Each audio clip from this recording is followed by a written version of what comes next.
Baiklah, kita ketemu lagi dalam kuliah daring, kuliah online, mata kuliah manajemen risiko. Karena kuliah kita ini kuliah daring dan menggunakan media YouTube, diharapkan Anda untuk mengklik subscribe dan tanda lonceng di channel YouTube ini demi kelancaran pelaksanaan proses belajar mengajar kita selanjutnya. Terima kasih. Mata kuliah manajemen risiko, kuliah ketiga pengukuran risiko. Pengukuran risiko. Pengukuran risiko adalah usaha untuk mengetahui besar atau kecilnya risiko yang akan terjadi. Hal ini dilakukan untuk melihat tinggi rendahnya risiko yang dihadapi perusahaan. Kemudian bisa melihat dampak dari risiko terhadap kinerja perusahaan, sekaligus bisa melakukan prioritisasi risiko. Risiko mana yang relevan? Manfaat pengukuran risiko adalah untuk menentukan kepentingan relatif dari suatu risiko yang dihadapi. Berikutnya adalah untuk mendapatkan informasi yang sangat diperlukan oleh manajer risiko dalam upaya menentukan cara dan kombinasi cara-cara yang paling dapat diterima atau paling baik dalam penggunaan sarana penanggulangan risiko.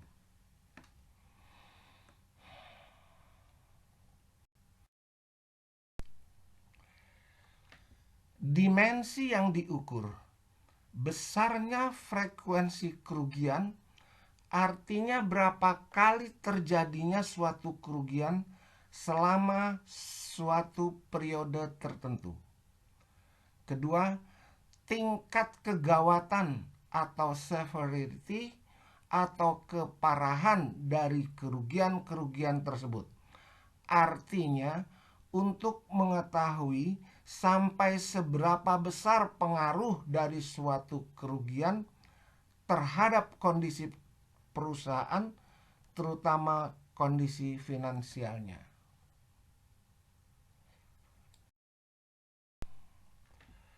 Dampak kerugian dari hasil pengukuran yang mencakup dua dimensi tersebut paling tidak dapat diketahui. Satu, nilai rata-rata dari kerugian selama suatu periode anggaran. Kedua, variasi nilai kerugian dari satu periode anggaran ke periode anggaran yang lain, naik turunnya nilai kerugian dari waktu ke waktu. Dan yang ketiga, dampak keseluruhan dari kerugian-kerugian tersebut, terutama kerugian yang ditanggung sendiri, diretensi, jadi tidak hanya nilai rupiahnya saja.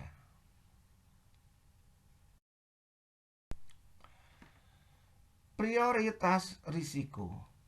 Dengan mengetahui besarnya kemungkinan terjadi kerugian atau risiko, kita dapat mengetahui mana saja risiko-risiko yang besar dan mana saja yang kecil. Sehingga dalam penanganan risiko, kita dapat mengetahui risiko-risiko mana yang perlu diprioritaskan. Mengetahui kemungkinan terjadinya risiko. Mengetahui besarnya kemungkinan terjadinya risiko dapat digunakan sebagai petunjuk strategi penanganan risiko mana yang lebih sesuai.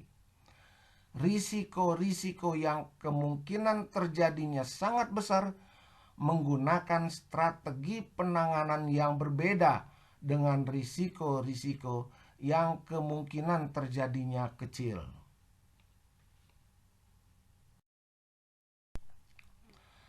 Beberapa metode pengukuran kemungkinan terjadinya risiko diantaranya adalah metode Poisson, metode binomial, metode nilai standar, metode aproksimasi. Metode Poisson. Metode Poisson digunakan apabila memenuhi kriteria sebagai berikut. Ada data historis tentang kejadian yang serupa sebelumnya. Misalnya kemungkinan karyawan demo. Besarnya kemungkinan karyawan demo bisa diketahui jika sebelumnya ada data historis tentang karyawan demo. Jika tidak ada data historis dari perusahaan karena perusahaan masih baru, bisa mengambil data historis dari perusahaan lain yang sejenis. Metode Poisson datanya dalam bentuk diskrit. Yang dimaksud dengan data diskrit adalah data yang angkanya bulat, tidak memungkinkan adanya angka desimal. Contoh karyawan demo adalah 1 kali demo, 2 kali demo, 3 kali demo, dan seterusnya. Tidak mungkin ada 1,5 kali demo atau 2,1 kali demo. Berikutnya adalah ada periode waktu ke depan. Misalnya kita ingin mengetahui berapa besar kemungkinan karyawan demo pada 1 tahun ke depan.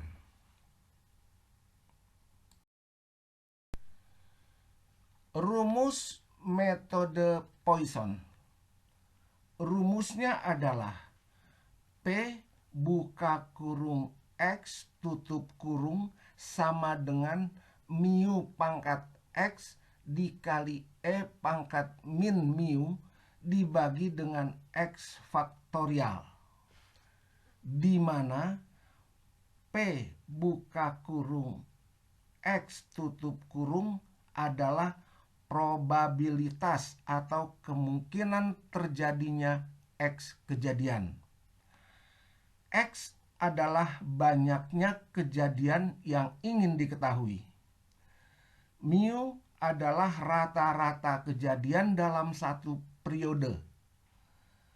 E sama dengan 2,718. 2,718 ini adalah bilangan pokok untuk len. Kalau bilangan pokok logaritma adalah 10. Bilangan pokok len adalah 2,718. Len itu adalah logaritma natural. X tanda seru itu adalah X faktorial. Faktorial dari X.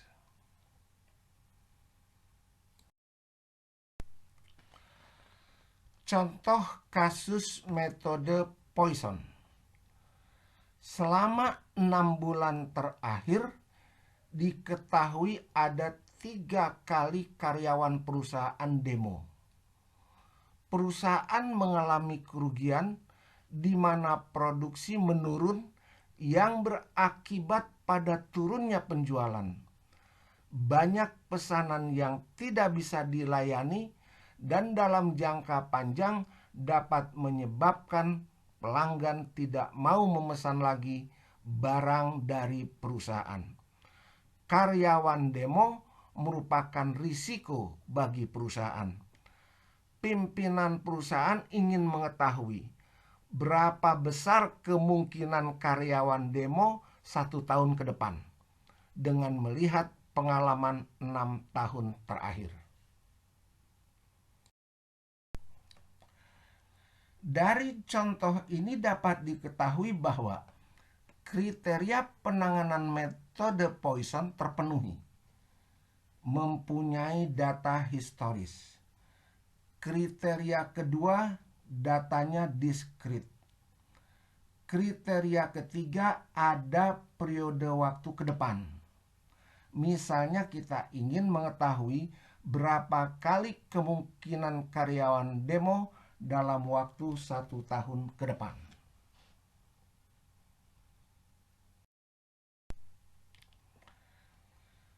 Penyelesaian dengan metode Poisson.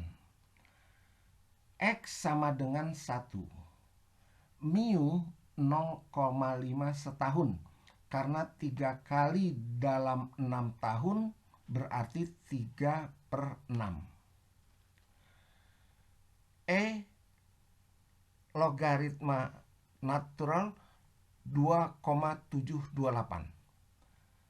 Dengan demikian dimasukkan ke dalam rumus menjadi P buka kurung 1 tutup kurung 0,5 pangkat 1 dikali 2,718 pangkat min 0,5 dibagi dengan 1 faktorial sama dengan 0,5 dikali dengan 0,6065. 0,6065 itu adalah hasil dari 2,718 pangkat min 0,5 dibagi dengan 1 faktorial 1. 1 faktorial adalah 1. Lihat keterangan, maka hasilnya menjadi 0,3033.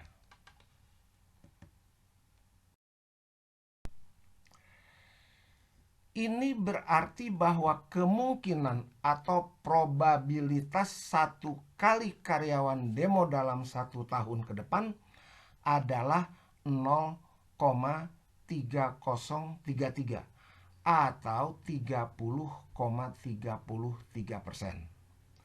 Dengan cara yang sama, kita dapat menghitung berapa persen kemungkinan terjadinya 2 kali demo, 3 kali demo, dan seterusnya.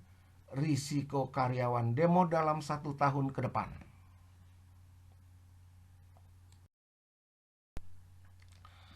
Dalam manajemen risiko perusahaan, besarnya probabilitas yang ingin diketahui adalah terjadinya risiko entah 1 kali, 2 kali, 3 kali, atau berapa kali. Bukan hanya sekali, atau bukan hanya 2 kali, dan seterusnya.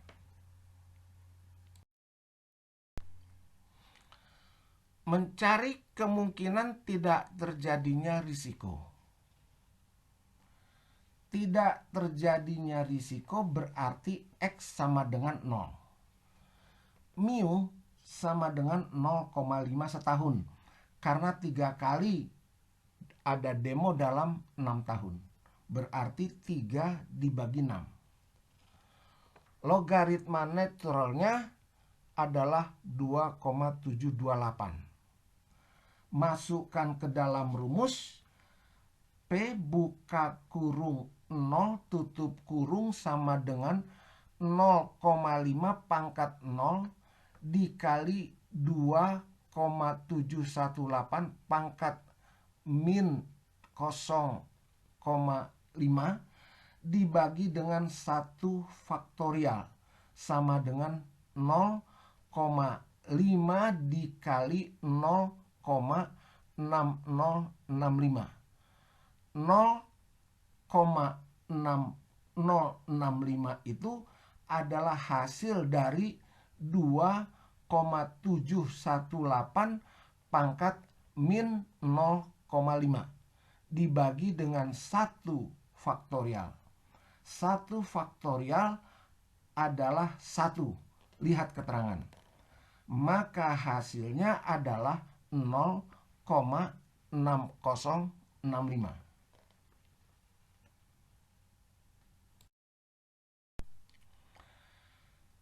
Mencari kemungkinan tidak terjadinya risiko. Cari kemungkinan terjadinya risiko. Kemungkinan terjadinya risiko apakah 1 kali, 2 kali, 3 kali, atau tak terhingga adalah 1 dikurangi kemungkinan tidak terjadinya risiko, yaitu kemungkinan terjadinya risiko sama dengan 1 dikurangi P buka kurung 0 tutup kurung, jadi 1 dikurang 0,6065 sama dengan 0,3934 atau 39,34%. Demikianlah kuliah ketiga pada hari ini untuk mata kuliah manajemen risiko. Pahami, dengarkan berulang-ulang, dan akan kita lanjutkan nanti pada kuliah-kuliah berikutnya. Semoga bermanfaat untuk kita semua. Sekian dan terima kasih. Kalau Anda suka, Anda senang, jangan lupa untuk klik subscribe, klik tanda lonceng, dan share. Sekali lagi, terima kasih. Wallahu muwafiq ila aqwamit thoriq. Wassalamualaikum warahmatullahi wabarakatuh.